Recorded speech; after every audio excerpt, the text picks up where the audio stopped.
혹시 당신도 이런 적 있나요?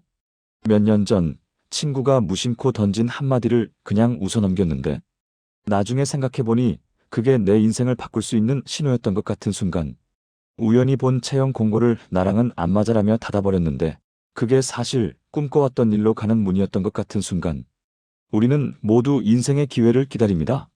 하지만 정작 그 기회가 찾아왔을 때 우리는 그것을 알아차리지 못합니다. 왜일까요? 기회는 우리 생각처럼 거대한 종을 울리며 나 여기 있어 하고 외치지 않습니다. 아주 조용히 거의 들릴 듯 말 듯 한 소리로 우리 집 문을 똑똑 두드리고 있을 뿐입니다. 오늘은 우리가 놓치고 있는 작은 두드림에 대한 이야기를 나눠보려 합니다. 왜 우리는 기회의 신호를 놓칠까? 우리가 그 소리를 듣지 못하는 이유, 가장 큰 원인은 바로 과도한 분주함입니다. 아침 알람 소리와 동시에 스마트폰을 집어드는 순간부터 우리의 뇌는 쉬지 못합니다. 출근길 지하철에서는 이어폰을 꽂고 밤새 쌓인 메시지를 확인하죠. 회사에서는 끊임없는 회의와 업무로, 퇴근 후에는 또 다른 약속들로 하루를 채웁니다. 잠들기 직전까지도 SNS 피드를 스크롤하며 타인의 삶을 엿보거나 유튜브 영상의 바다를 헤맵니다. 한 연구에 따르면 현대인이 하루에 접하는 정보량이 15세기 사람이 평생 접하는 것보다 많다고 합니다. 우리 뇌는 끊임없이 외부 정보를 처리하느라 과부하 상태입니다. 시끄러운 록 페스티벌 한가운데서 누군가의 속삭임을 들을 수 없는 것처럼 내면의 목소리나 주변의 미세한 변화를 감지하기란 불가능에 가깝습니다. 두 번째 이유는 왜곡된 고정관념입니다. 미디어는 끊임없이 극적인 성공 스토리를 보여줍니다. 길거리 캐스팅으로 세계적 스타가 된 이야기, 차고에서 시작한 아이디어가 세상을 바꾼 기업이 된 이야기. 이런 이야기들은 우리에게 기회란 크고 확실하고 극적인 것이라는 환상을 심어줍니다. 그래서 우리는 작고 불확실해 보이는 가능성의 씨앗 앞에서 이건 아니야, 너무 사소하잖아라며 지나쳐버립니다. 친구가 너 사람들 이야기 들어주는 거 정말 잘하는 것 같아. 상담 쪽 공부해보는 건 어때? 라고 툭 던진 한마디. 우리는 내가 무슨 상담이야라며 웃어넘기지만 어쩌면 그건 내 안에 잠든 재능을 발견해준 소중한 힌트일 수 있습니다. 서점에서 우연히 눈에 들어온 낯선 분야의 책, 평소라면 넘겼을 작은 스타트업의 채용 공고. 이런 것들이야말로 진짜 기회의 시작점일 때가 많습니다. 마지막 장벽은 두려움입니다. 사실 때로는 우리가 그 노크 소리를 듣지 못하는 척하는 것일 수도 있습니다. 어렴풋이 소리가 들렸지만 막상 문을 열었을 때 그 뒤에 무엇이 있을지 몰라 두려운 거죠.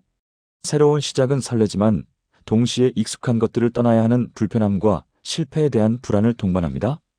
우리 뇌는 본능적으로 안정을 추구하고 변화를 위협으로 인식하도록 설계되어 있습니다. 내가 과연 잘 해낼 수 있을까? 지금도 그럭저럭 괜찮은데 괜히 바꿨다가 더 나빠지는 건 아닐까? 사람들이 나를 비웃으면 어떡하지? 이런 의심과 두려움이 커지면 우리는 차라리 문을 열지 않는 편이 더 안전하다고 스스로를 합리화합니다. 제 친구 이야기를 들려드릴게요. 그는 대기업에서 안정적으로 일했지만 마음 한편엔 늘 자신만의 작은 카페를 열고 싶다는 꿈이 있었습니다. 하지만 높은 연봉과 사회적 지위, 부모님의 기대가 그를 붙들고 있었죠. 그러던 어느 날 예상치 못한 구조 조정으로 그의 팀이 해체 위기에 처했습니다. 처음엔 충격이었지만 며칠 밤을 고민한 끝에 그는 깨달았습니다. 이것이 자신에게 온 신호일 수 있다고. 스스로 문을 열 용기가 없었던 자신을 세상이 등 떠밀어주는 거라고. 그는 퇴사를 결심하고 작은 동네에 카페를 차렸습니다. 과정이 쉽지만은 않았죠. 하지만 지금 그는 누구보다 행복하게 커피를 내리고 빵을 굽습니다. 위기처럼 보였던 그 순간이 사실 그의 진짜 인생으로 들어가는 문을 두드리는 소리였던 겁니다. 기회는 어떤 모습으로 찾아올까? 그렇다면 기회의 신호들은 주로 어떤 모습으로 우리에게 다가올까요? 첫 번째, 스쳐 지나가는 생각입니다. 우리는 이걸 잡생각이라고 부르며 흘려보냅니다. 하지만 이것은 내 무의식이 보내는 중요한 신호일 수 있습니다. 요즘 부쩍 식물에 관심이 가네. 작은 화분이라도 하나 키워볼까? 내가 만약 지금 일이 아니라 글을 쓰는 일을 했다면 어땠을까? 반려동물 관련 사업이 뜬다던데 나도 뭔가 해볼 수 있지 않을까? 이런 생각들은 내 마음이 진정으로 원하는 것이 무엇인지 알려주는 나침반입니다. 해리포터의 작가 조앤 롤링도 기차 안에서 창밖을 보다가 문득 마법사 소년에 대한 아이디어가 번개처럼 스쳐 지나갔다고 합니다. 그때 그 생각을 말도 안 되라며 지워버렸다면 우리는 해리포터를 만나지 못했을 겁니다. 두 번째, 사소한 제안이나 우연한 만남입니다. 이번 주말에 새로 생긴 미술관 같이 갈래? 독서 모임 하나 만들었는데 너도 참여해봐. 피곤하다는 이유로, 별로 내키지 않는다는 이유로 거절하기 쉬운 이런 작은 제안들이 의외의 인연을 만들거나 새로운 재능을 발견하게 하는 계기가 됩니다. 사회학에서는 이를 약한 연결의 힘이라고 설명합니다. 가족이나 친한 친구 같은 강한 연결보다 가끔 만나는 지인이나 동료 같은 약한 연결을 통해 우리는 완전히 새로운 정보나 기회를 얻게 될 확률이 더 높습니다. 우연히 참석한 세미나에서 만난 사람이 미래의 사업 파트너가 될 수도 있고, 친구 따라간 봉사활동에서 삶의 보람을 찾게 될 수도 있습니다. 세 번째, 불편함이나 결핍입니다. 조금 의외일 수 있지만 이것도 기회의 신호입니다. 매일 쓰는 이 제품, 이 부분이 불편한데 이렇게 바꾸면 훨씬 좋지 않을까? 이것이 바로 세상을 바꾼 수많은 발명의 시작이었습니다. 에어비앤비의 창업자들은 비싼 호텔비를 감당할 수 없다는 결핍에서 자기 집 거실에 에어매트를 빌려준다는 사업 아이디어를 떠올렸습니다. 내가 이 분야에 대해 너무 모르네, 공부해야겠다는 앓에 대한 갈증. 이것이 한 사람을 해당 분야의 전문가로 만드는 첫걸음이 됩니다. 때로는 실직이나 건강 문제 같은 고통스러운 경험조차도 기회의 노크소리일 수 있습니다. 기존의 삶의 방식이 더 이상 유효하지 않다는 강력한 신호이며, 이를 계기로 자신의 삶을 근본적으로 성찰하고 새로운 방향을 모색하게 됩니다. 어떻게 기회를 알아차릴 것인가? 결국 중요한 것은 알아차리는 능력입니다. 어떻게 하면 이 작은 소리들에 더 민감하게 반응하는 사람이 될 수 있을까요? 첫째, 의도적으로 여백을 만드세요. 하루에 단 5분이라도 좋습니다.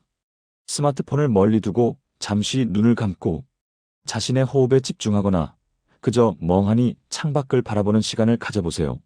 뇌과학적으로도 뇌가 아무런 목표 지향적 활동을 하지 않고 쉴 때 활성화되는 기본 모드 네트워크라는 영역이 있는데, 이 영역이 바로 창의력, 자기 성찰, 미래 계획과 깊은 관련이 있습니다.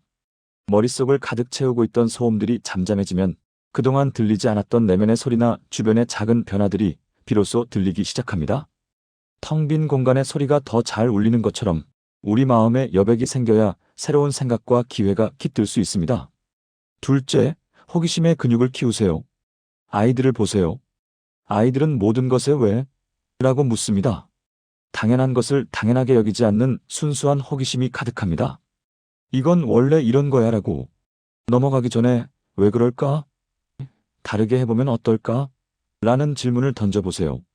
길을 걷다 예쁜 꽃을 보면 이름을 찾아보고, 영화를 보다 마음에 드는 음악이 나오면 어떤 가수인지 검색해보고, 그 가수의 다른 앨범까지 들어보는 사소한 행동들. 이런 작은 호기심의 연결고리들이 모여 예상치 못한 새로운 길을 만들어낼 수 있습니다. 다양한 분야에 대한 얕고 넓은 관심이 전혀 상관없어 보이던 점들을 연결해 새로운 아이디어를 탄생시키는 창의성의 원천이 되기도 합니다. 셋째, 작은 실행을 두려워하지 마세요. 노크 소리를 듣고 문고리를 잡고 문을 살짝 열어보는 행위. 그것이 바로 작은 실행입니다.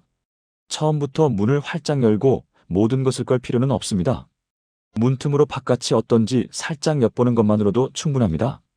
식물에 관심이 생겼다면 키우기 쉬운 작은 다육이 화분 하나를 사는 것. 글쓰기에 마음이 간다면 SNS에 오늘 하루의 감정을 담은 짧은 글을 올려보는 것. 코딩을 배우고 싶다면 무료 온라인 강의 첫 편을 들어보는 것. 이런 작은 시도들은 실패해도 부담이 없고 성공하면 더 큰 걸음을 내디딜 자신감과 데이터를 줍니다. 우리는 흔히 준비가 완벽하게 되면 시작하겠다고 말하지만 세상에 완벽한 준비란 없습니다. 일단 한번 해보자는 가벼운 마음, 삶을 하나의 거대한 실험으로 여기는 태도가 우리를 기회의 문턱으로 이끄는 가장 강력한 힘입니다. 개인적 경험과 메시지. 제 삶에도 그런 순간이 있었습니다. 대학 시절, 저는 전공 수업보다 교양으로 들었던 영화의 이해라는 과목에 훨씬 더 흥미를 느꼈습니다. 시험을 위해 억지로 공부하는 게 아니라 밤을 새워가며 관련 책을 찾아 읽고 감독들의 인터뷰를 찾아보는 제 자신을 발견했죠. 그때는 그저 재미있는 수업이네 정도로만 생각했습니다. 하지만 그 작은 관심의 불씨는 꺼지지 않고 제 마음속에 남아 있었습니다. 졸업 후 전공을 살려 회사에 다녔지만 마음 한편에는 늘 영화와 이야기에 대한 갈증이 있었습니다. 주말마다 시나리오 쓰기 스터디에 나가고 작은 독립영화제에 자원봉사를 하러 다니기 시작했죠. 처음에는 그저 취미라고 생각했습니다. 하지만 그 작은 실행들이 쌓이고 쌓여 결국 저는 회사를 그만두고 이야기와 관련된 일을 하게 되었습니다. 지금 이렇게 여러분과 마주 앉아 이야기를 나누는 팟캐스트 작가가 된 것도 어쩌면 그 시절 교양 수업 강의실에서 시작된 아주 작은 두드림 덕분이었을지 모릅니다. 여러분, 지금 당신의 주변을 한번 둘러보세요. 어쩌면 당신이 무심코 넘기고 있는 아주 사소한 무언가가 당신의 삶을 바꿀 결정적인 기회의 신호일지 모릅니다. 매일 아침 당신을 깨우는 새소리, 출근길에 마주치는 낯선 사람의 미소, 친구가 무심코 건넨 책 한 권, 자꾸만 눈길이 가는 SNS의 어느 모임 공지, 혹은 지금 당신의 마음을 불편하게 하는 어떤 문제 상황까지도 그 모든 것들이 어쩌면 당신의 잠든 가능성을 깨우고 더 넓은 세상으로 나아가라고 당신의 문을 두드리고 있는 소리일 수 있습니다. 중요한 것은 그 소리를 들을 준비가 되어 있는가, 그리고 문을 열어볼 작은 용기가 있는가 하는 것입니다. 오늘 하루가 가기 전까지 내 삶의 문을 두드린 아주 작은 소리 하나를 찾아보세요. 그리고 그것이 무엇이든 아주 작은 행동으로 응답해보는 겁니다.